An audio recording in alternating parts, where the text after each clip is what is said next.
friends, it's Carly and I'm back again with another review.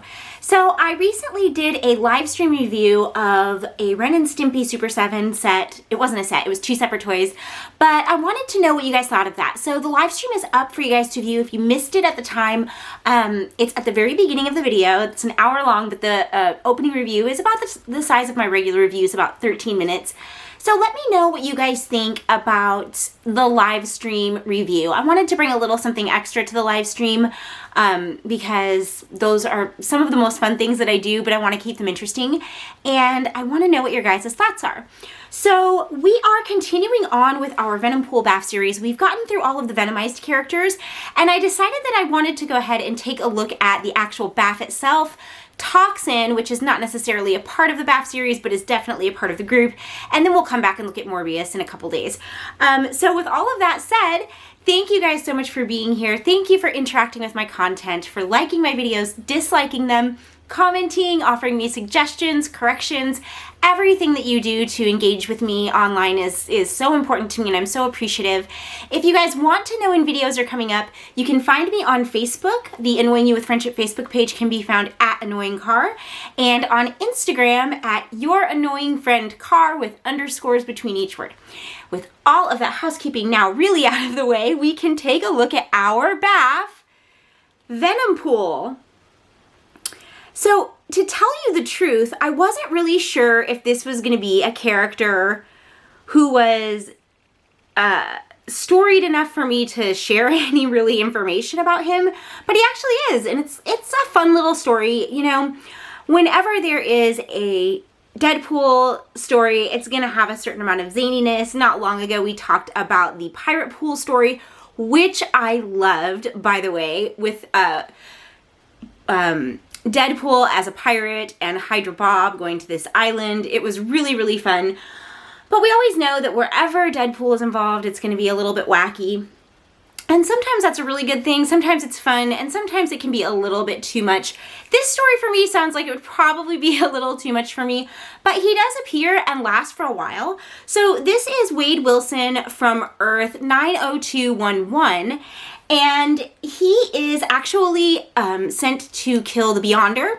So he has a contract for the Beyonder, and when he goes to meet up with him, Spider-Man actually comes at the same time, meets up with the Beyonder, and says that he wants to have his Venom suit removed.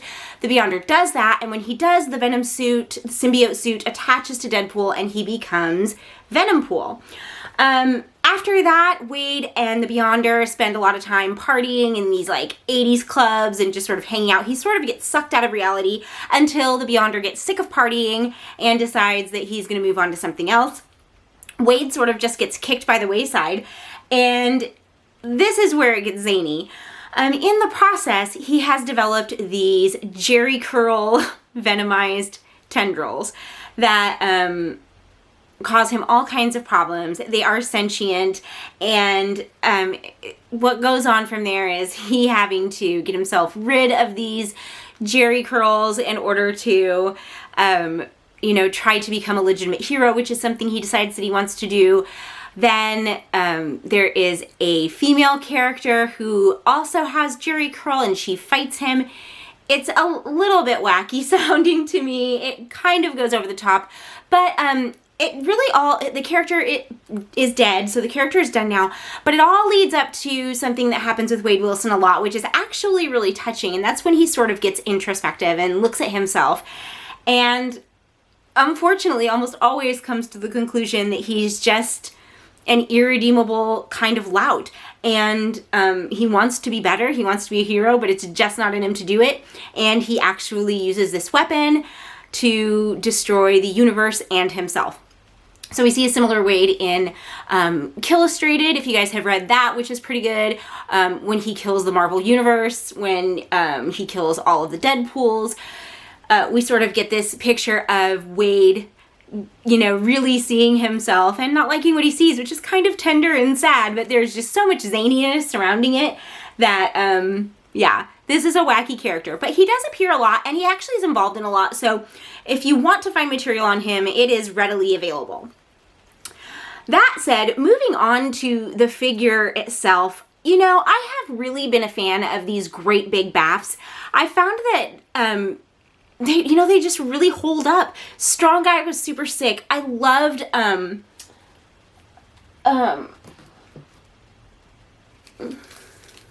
the Crimson Guardian. He was amazing. I feel like we've just gotten some really good, big, sort of armored characters, and this is no exception. So this figure is heavy. He's substantial. He comes with accessories, which is great. So he's got his katanas, and they actually affix to a strap on his back. They snap on. You can see where this buckle is, and that is actually an imprint that connects to the weapons. So you can remove these with ease. I'm going to take them off now. He comes with 2 sets of hands. He's got a fist hand that actually is articulate down and up like this. And then he's got open hands that are bending at the wrist in and out like this. When you remove the hands, you can actually remove these shackles that he's got on.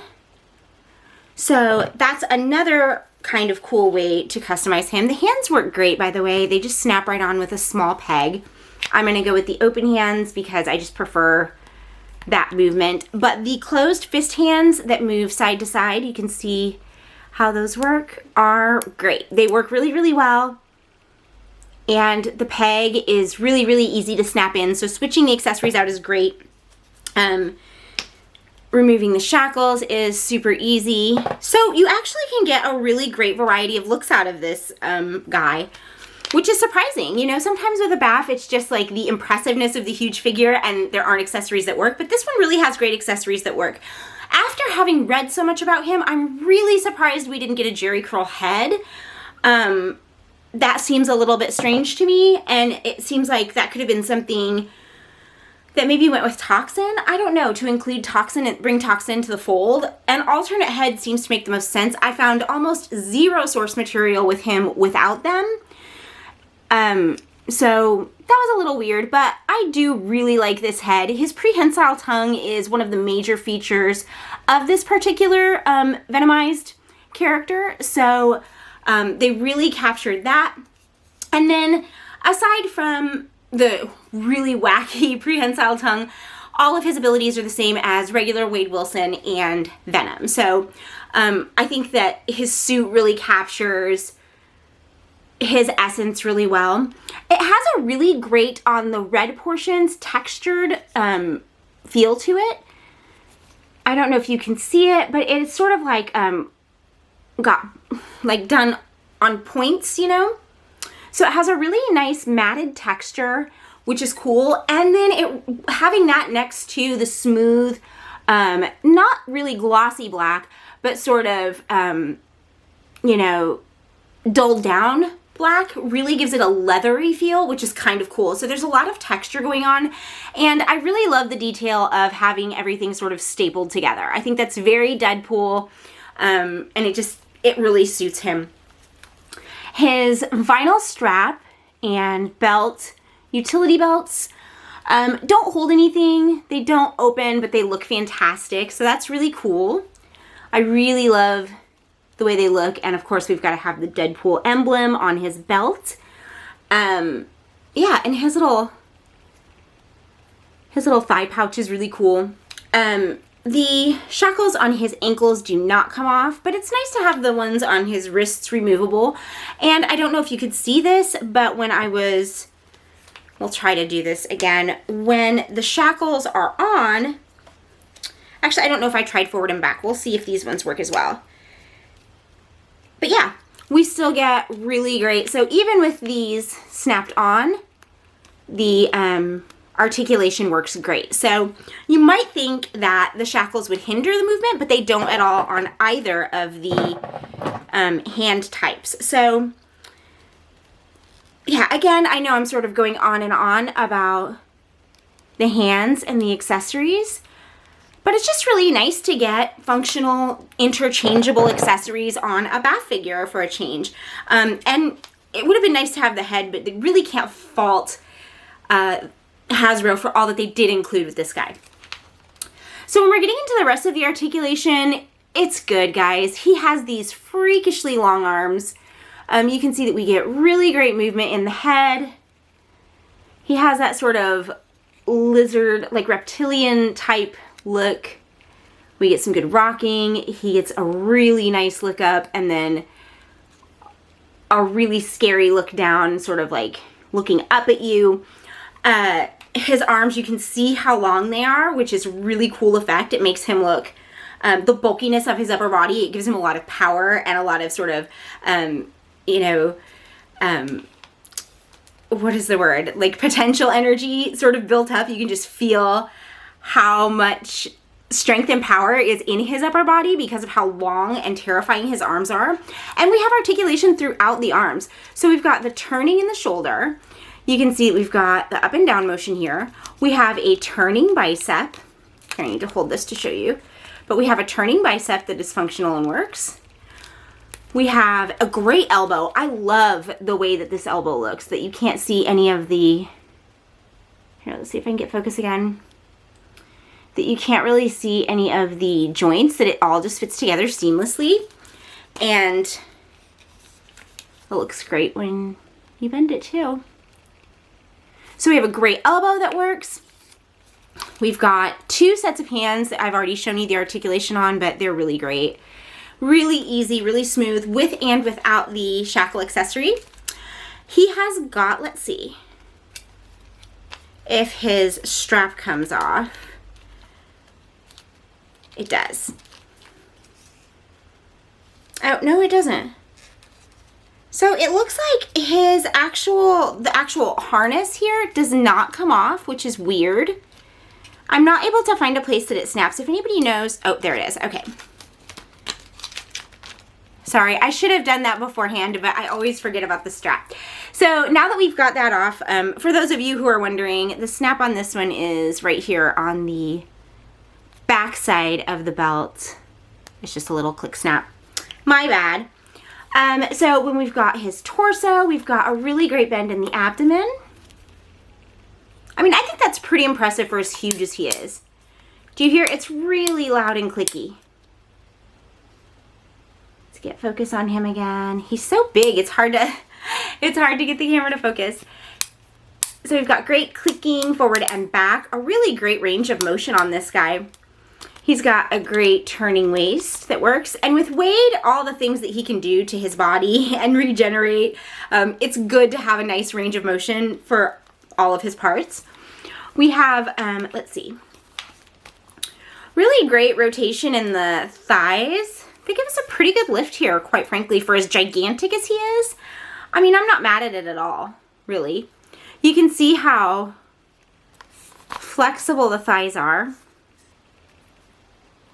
They turn really well.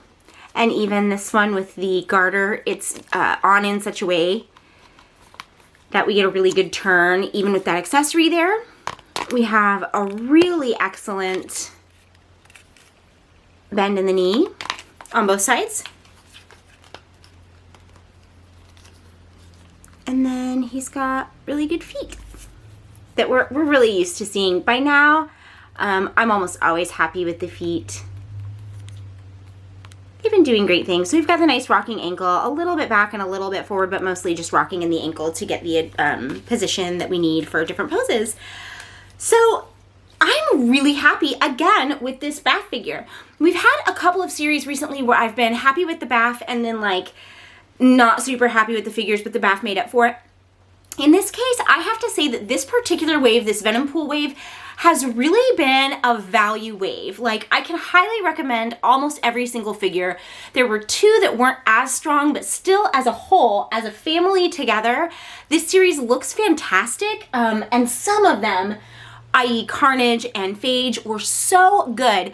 And having Venompool be this good, Morbius, I think, you know, he's kind of a little bit random in there, but he looks great. I can't wait to talk about him. This has been an incredible series so far. I really have had not much bad to say about it, and for the price of all these figures, for everything to be so satisfying is really just a treat. It's not something I get to have all that often, and in this case, I really sort of got it in spades. So I'm really, really happy with this series. I love this particular figure. I'm gonna have tons of fun with him. Zaniness aside, I don't have anything against Deadpool. I don't want you guys to think that. Zaniness aside, The look of this character is awesome, and this is the year that I've gotten really all of my first Deadpools. So we are gonna look, we'll still get to the Deadpool Negasonic 2-pack, but I've gotten my X-Force Deadpool, my Pirate Pool. It's been a year of Deadpool for me, and I've been so happy and satisfied with all of them, but getting these more traditional red and black Deadpools in my collection in hand and loving them is just a really great feeling. So I can't really say anything bad at all about this Venompool. I want to know what you guys think. I think this has been a really great series, and I feel like I've been hearing that sort of reiterated. I think that Miles and Ghost Spider were kind of the low point, and for those to be the low point, it's still a pretty good series. So let me know what you guys think in the comments about this guy, about the series as a whole. We're gonna take a look at Toxin next, and then we're gonna look at Morbius. Then I've got plenty of other stuff for us to do. So we might try to step it up a little bit and do more videos so that I can get a little bit more timely. I've got a ton of Star Wars stuff coming that I wanna talk about, especially in light of the new Mandalorian episodes. I really wanna know what you guys think about this. We are gonna look at Toxin the day after tomorrow. Please share in the comments what you guys would like me to do coming up. Like if you have any preference in the order of toys that I do. We talked in the live stream. If you missed it, please check that out, about me moving maybe up a price tier and looking at some new brands. I got some excellent recommendations to that end, and I'm going to be doing that as well. And yeah, this has been really, really fun. So let me know what you guys think. If you agree with me, if you think this is a fun figure, if you hate it, let me know. Let me know what you guys think about the source material too. It felt a little bit zany to me, but for as obsessed as all of the writers were about the Jerry curl, I honestly can't believe that he doesn't have a Jerry curl head. What do you guys think? Would you have liked to see that? Is that something anybody's gonna customize? I'd love to know. Deadpool fans, let me know. So that's that on Venompool. Thank you guys so much for watching this video. I am keeping up as much as I can. I think we're getting a really good pace here. We're doing some live streams. We're picking up on videos. We've got new content coming. I'm having a really good time with it, and you guys are being so supportive and kind. I'm gonna keep making videos as long as you keep watching them, and I'm really appreciative for all that you do. Thanks so much for watching, and I'll be back the day after tomorrow with another one. Bye, friends.